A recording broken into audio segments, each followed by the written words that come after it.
আজকে একটা বিষয় আপনাদেরকে ক্লিয়ার করি, সেটা হচ্ছে আমাদের বাংলাদেশের সবচাইতে আলোচিত একটি শব্দের নাম হচ্ছে আয়নাঘর। তো কখনো কারোর মনে হয়তো এরকম প্রশ্ন আসতে পারে যে ভাই আয়নাঘর মানে কি, বা এই আয়নাঘরের নামকরণটা কিভাবে আসলো। তো এই বিষয়টা আপনাদেরকে ক্লিয়ার করার আগে আরেকটা বিষয় আমি বলি। আয়নাঘরে যাদেরকে নির্যাতন করা হতো অত্যন্ত নির্মম, অর্থাৎ 24 ঘন্টার মধ্যে আপনার 24 ঘন্টায় তাদের চোখটাকে পুরো বেঁধে রাখা হতো, হাত পা এবং চোখ এইগুলা বেঁধে আপনার একটা রুমের মধ্যে ফেলে রাখা হতো, মানে যেটাকে বলা হয় আয়নাঘর। সেখানে আলো বাতাসের কোনো প্রবেশের কোনো সুযোগ ছিল না। শুধুমাত্র যারা ওখান থেকে এসছে তারা বলছে যে একটা লাইট জ্বলতো, ওই লাইটটাই যখন আমি মানে খাবার খাওয়া হতো তখন একটু দিত, আর অন্য অন্য সময় মানে প্রস্রাব মানে মানে আর টয়লেটের সময় তারা হচ্ছে ওই লাইটটা ব্যবহার করতে দিত।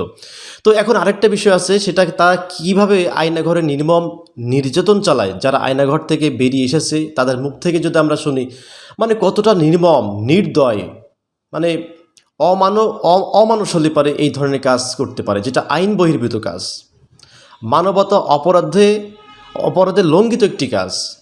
যে একজন মানুষকে আয়নাঘরে নিয়ে যাওয়া হচ্ছে, তার হাত পা বেঁধে 24 ঘন্টা তাকে ফেলে রাখা হচ্ছে, এবং বলা হচ্ছে যখন কারো টয়লেট লাগতো সর্বোচ্চ 1 মিনিট টাইম দেওয়া হতো।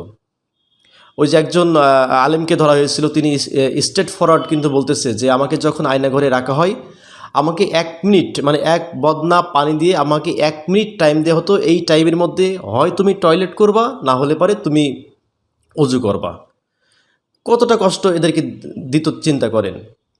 যে আরেকজন বলছিল যে যখন আমাকে আয়নাঘরে পাঠানো হয়, পাঠানোর পরে আমি যখন মানে পানি তৃষ্ণা লাগলে পারে অনেক সময় তারা কষ্ট দেওয়ার জন্য পানির মধ্যে লাল মরিচের গুঁড়া মিশিয়ে দিত, এবং সব সময় এরকম চোখ বন্ধ করে, মানে 24 ঘন্টা তারা কখনো বুঝতে পারতো না যে কখন দিন হচ্ছে কখন রাত হচ্ছে। এই বোঝার ক্ষমতা আয়নাঘরে যারা ছিল তাদের কিন্তু ছিল না।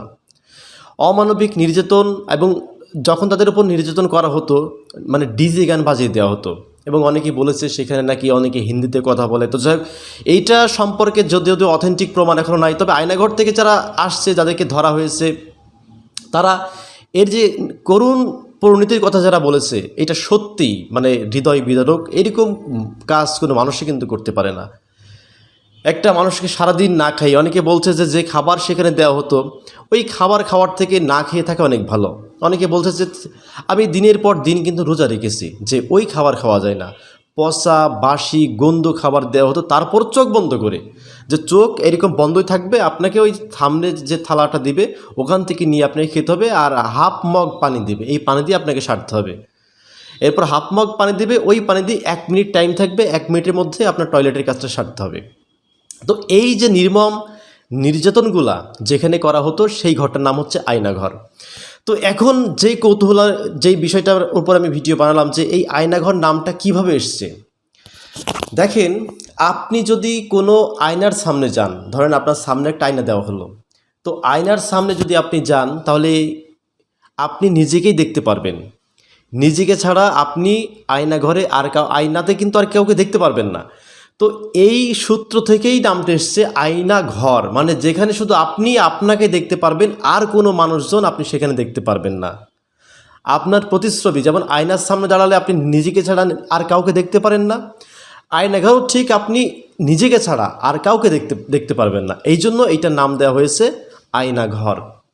তো আশা করি আয়নাঘরে যে সমস্ত মাজলুম মানুষ বন্দী ছিল, যাদের উপরে অমানবিক নির্যাতন করা হয়েছে, বাংলাদেশে তাদের সুষ্ঠু বিচার হবে এই প্রত্যাশাই করি। তো প্রিয় দর্শক, এই আয়নাঘর সম্পর্কে যদি আপনার কোনো মন্তব্য থাকে তাহলে অবশ্যই কমেন্ট করে জানাবেন। ভালো থাকবেন, ধন্যবাদ সবাইকে।